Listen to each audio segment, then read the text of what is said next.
पिंकी पिंकी क्या कर रही हो? अभी तक तुम पढ़ाई कर रही हो? माँ मुझे पढ़ने दो, फिर स्कूल भी तो जाना है। हाँ हाँ चले जाना पड़ेगा, कपड़े धोना भी ज्यादा जरूरी है। घर में कोई है क्या? हाँ आ रही हूँ। आपके लिए बहुत दूर से लेकर आई हुई है। ओ अच्छा, यहाँ पे साइन कर। साइन क्या होता है? हाँ अनपढ़ है। हाँ। आपके माँ बाप को कुछ नहीं पढ़ाए? नहीं। दुनिया यहाँ से वहाँ पहुँच गई, लेकिन आप लोग अनपढ़ है। पढ़ के क्या होता है? अनपढ़ आदमी क्या जाने। हाय राम, इसमें छोटी छोटी किसी और से पढ़वाना पड़ेगा। अरे ओ बहन जी सुनते हो? उनको बुलाया? हाँ आपको बुलाया। आप पढ़ के बता सकते हैं इसमें क्या लिखा हुआ है? पढ़ना है, लाइए लाइए, हम तो स्कूल में खड़ा करते थे पढ़ने के लिए।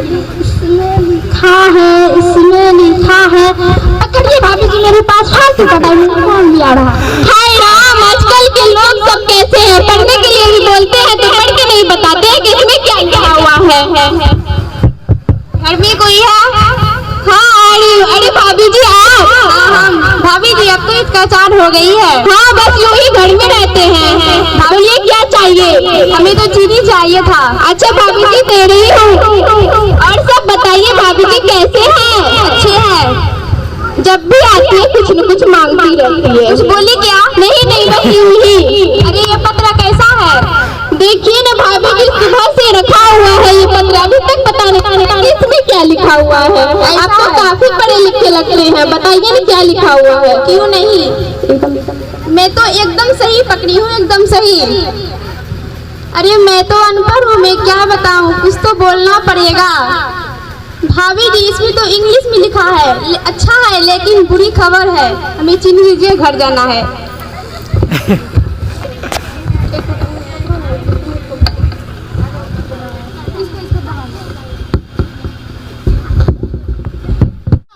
माँ मैं आ गई। अरे बेटा तू कब आई? माँ इसमें लिखा है नानी जी की तरफ से आया है, नाना जी सब कुशल मंगल है और आपके लिए बहुत सारा आशीर्वाद प्यार भी है। वाह बेटा, आज मुझे पता चला कि पढ़ाई कितना जरूरी है। पढ़ेगा इंडिया। कौन कहता है रोशनी चिरागों से होती है? आप लोगों का काम है हौसले को कर गुजर जाना। बहुत अच्छे, तालियां।